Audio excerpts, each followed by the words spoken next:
Would you like to accelerate your career and reach your full potential in just minutes a day? Welcome to the LEADx Show with New York Times best-selling author and Inc. 500 entrepreneur, Kevin Kruse. What is the secret to success in the direct sales industry? Hello, everyone. I'm Kevin Kruse. Welcome to the LEADx Show, where, of course, we are the smartest way to start your day. And please tell your managers, heck, tell all of your colleagues at work, you can watch a new free training video every single day at leadx.org. Recent topics have been on ways to double your productivity, how to motivate your team members, and even tips for authentic leadership. Today on the show, you're going to hear from the president of social selling at Avon. We get her career advice for young professionals, her management tips, and the key difference between those who just dabble in direct selling and those who make it big with six-figure earnings. Our challenge of the day comes from one of her early career lessons. Think of something you might like to try, maybe a little different, and go ask your boss, or even significant other, to support you in trying it out. Now, in our guest case, you're going to hear that she actually changed her entire job. Now, I'm not suggesting you do that, unless it sort of feels like that is what you want to do. But maybe there's something at work that you're interested in, but your boss wouldn't know about it. Maybe you want to run the United Way campaign this year. Maybe you want to organize the summer picnic. Maybe you want to tag along on a sales call with a sales representative just to learn more about that side of the business. Think of something different, a little daring, and go ask for permission to do it. Our quote of the day comes from Alice Walker. The most common way people give up their power is by thinking they don't have any. And before I introduce our guest, please be patient and understanding with the audio quality. You know, it's great whenever I can get a high-level company executive to talk to us, but we always struggle to pin them down on a time and place or even a Skype connection. So we kind of have to take what we can get. And a lot of times it's on a, poor quality speakerphone or even mobile phone, etc. So just keep that in mind with this interview. The audio is a little bit less than we like to do on the show. With that in mind, our guest today started her career in the direct selling industry as a PR intern at Avon. And recently she returned as president, social selling for New Avon. Avon has been in business for 130 years and has launched more female entrepreneurs than any other company. Our guest is Betty Palm. Betty, welcome to the show. Well, thank you, Kevin. So I'm looking forward to this chat, Betty, and I don't think I shared with your team before that some of my earliest memories in life is my mom bringing me along as she was visiting our neighbors and dropping off Avon catalogs or dropping off product. And it's actually some of my earliest and most fond memories going with her as she was making the rounds. Oh, we love hearing that. We hear that often, actually, as a lot of people can remember a mother, a grandmother, an aunt, having the Avon representative, visit and drop off products. And we're happy to be part of people's happy memories. Oh, yeah, that's the way I'd put it. And some out there, some listeners might say, well, it's kind of funny as a guy, he's talking about these fond Avon memories. But as a little toddler, like I can remember the bath toys that came from the Avon catalog. I could remember, opening them up and smelling the perfume. Like I have great memories from the catalogs and that time. So I'm excited for the interview. Oh, we'd love to hear that. The first question, Betty, is sort of a tradition I have. I ask all our guests the same first question, which is, I believe that our failures are stepping stones. Even if they hurt in the moment, they can lead to new things in the future. So I'm wondering if you'll share a story of one of your best failures and what did you learn from it? Okay. Well, that is a bit unusual. We normally like to talk and brag about our successes. But I can remember a time, actually, it's after I had worked for Avon for a number of years. And then I left and I was working in New York City and was recruited by two former Avon executives to a new business that was in Houston, Texas. And so having left a very large established company that had protocols and ways of doing business, and certainly as a young woman, these are your impressionable years in terms of, understanding how to operate within a business climate. And when I moved to Houston then, first of all, it was a move from New York to Houston. I even had to get used to the language of business down there. So in a business meeting, somebody would say, well, this dog won't hunt. And I'm thinking, I don't even know if that's a good thing or a bad thing. I'm not even sure I know what that means. Or, they'd be using expressions like, well, we're fixing to get ready. And that was another one. It's like, well, what does that mean exactly? Are you ready or not? But it was a business that was run by an entrepreneur.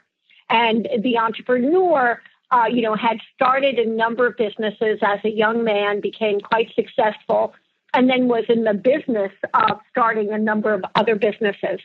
And so, again, it was just a very different cultural environment, from Avon, that was this established firm, to this entrepreneurial environment that really was so different. You could make decisions on the spot, highly flexible, responsive to customer needs. You could hear something in the morning and change it in the afternoon. And so, at the time, I don't know that I had a full appreciation for that exposure. But I found myself, even as I left that company, looking back many times, and actually have written to the founder of that particular company and said, I feel that I earned my MBA from that exposure that I had with you.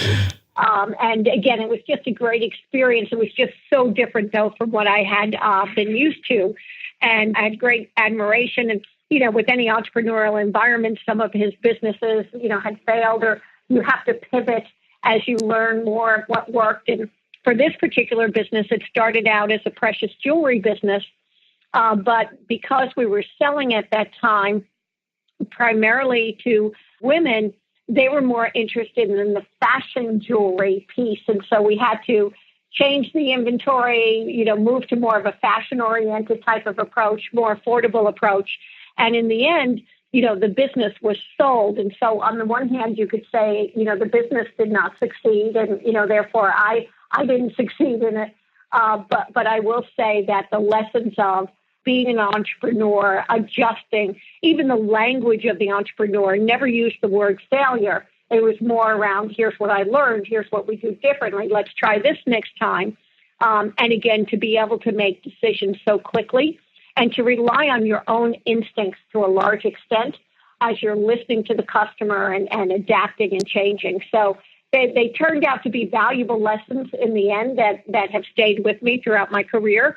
But in the moment, probably as that young woman, I maybe wouldn't have seen it with the same set of eyes that I'm looking at it now. Yeah, well, I love what you said there. It's having that, learning the entrepreneurial mindset where if you're going to do anything big or bold, then it comes with risk, and it's not really failure. It's just lessons learned, an experiment that didn't work out. Yeah. And you mentioned, you actually started as an intern at Avon. And then since then, of course, you've had this incredible career reaching the highest levels of companies like Tupperware, Pampered Chef, Mars, Jones Apparel, and now back at Avon.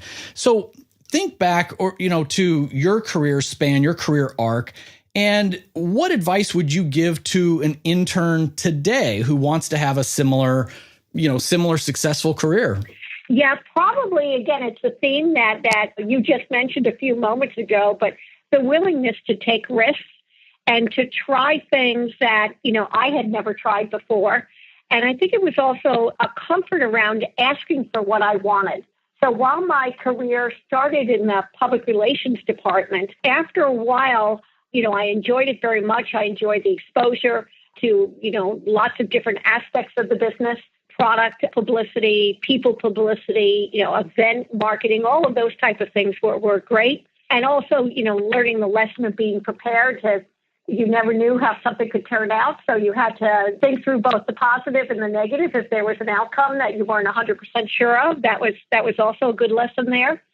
But the other thing is it was really around asking for what you wanted. So I knew at that time that while I enjoyed public relations, it was really writing a lot about the successes of other people. And I kind of said to myself, I want to be the story, not the story writer. Right. And so I had asked and said, I would be very interested in becoming a division sales manager.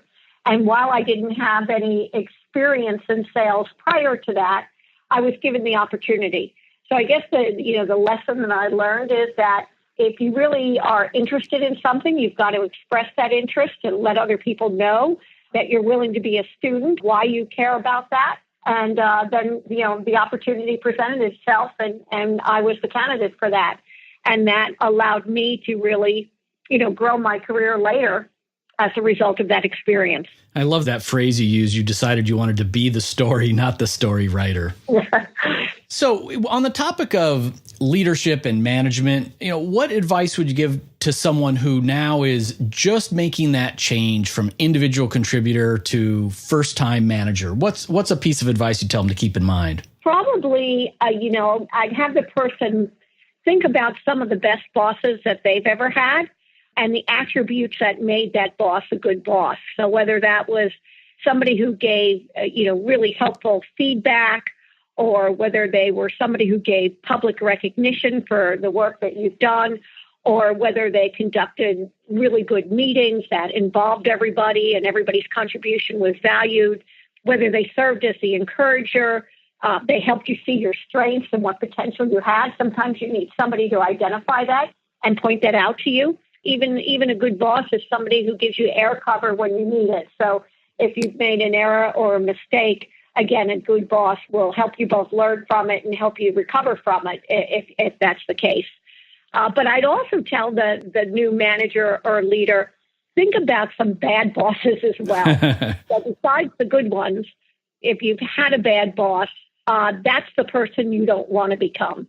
So, sometimes a boss can be great when things are going along as planned, but when sometimes people are stressed, they can behave badly. And so, be mindful of those moments when, you've had a bad boss, and if they, didn't treat you in the way you would want to be treated, remember that feeling and don't be that person. Yeah, learning from not just the positive examples, but the negative ones as well.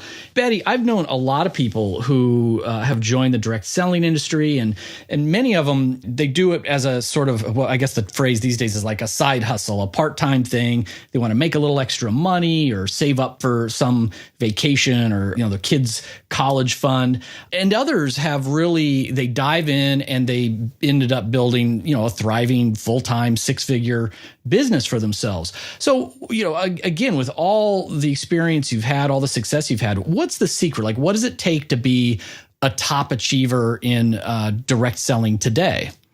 Yeah, I think it's, a couple things. One is, for most folks, they do fall in love with the product. And so, they become a product of the product, and they know, how to recommend products. They're users of it. They have their own personal testimonials. But they also have a service mindset. They care about, meeting their customers' needs. And probably, if I had to wrap it up in one sentence, they're good listeners. They're always listening for clues from the customer or from a team member. So whether it's a customer who's looking for a perfect gift for the holidays, for, whether it's stocking stuffers or for other people in her life, whether it's the babysitter to the dog sitter, there's a need for gift-giving items that, I'm listening for that. But if I'm also approaching somebody new who, it tells me that maybe they're struggling to meet, their family bills, or, maybe they want to buy a new car, or maybe they want to put braces on their children's teeth, or not sure whether they could afford to send their child to a different school, then that's a person that could potentially become a representative on my team. And so I would then talk to them about the business opportunity. But again, just being attuned to, listening to people, what their needs are, and then realizing that, I have solutions for them that could solve, some of their problems. So again, being product knowledgeable, service mindset, and a good listener. Great advice. So what's the best way to find out more about Avon? Yeah, that's easy. Avon.com. Avon.com. I mean, I know I didn't have to ask, but just in case there's those out there who wouldn't have thought that, then wanted to make sure. Betty, thanks again for taking the time to share, your wisdom with our listeners here. Thanks so much for coming on the LEADx Show. Okay, well, Kevin, I really enjoyed it. Thanks for having me. Friends, before we go, remember, at LEADx, we're on a mission to give free leadership training and professional development to everyone, anywhere, at any time. Visit leadx.org to check out our free course of the day and our weekly live webinars. And if you're the kind of person who always says thank you, please take 1 minute to go leave a quick rating for the LEADx Show on iTunes, because we're at 246 reviews and I need to get to 300. We get about 2 ratings a week right now, which is less than 1 per show. My heart is breaking. But big thanks to the new reviews that did come in last month from people like M. Shahi, Annette Sky, ZinTim69, Mike 071966, Stacy H331, Kaplan in Carolina, of course, Princess Rose Love, Megahe01, and Living with Intention. Thanks, guys, for taking that 1 minute, going on to iTunes, clicking some stars, and that subscribe button. Remember, until next time, leadership isn't a choice. Leadership is influence, and we influence all of the time, at work, at home, and in our communities. Today, lead mindfully. Lead with intent.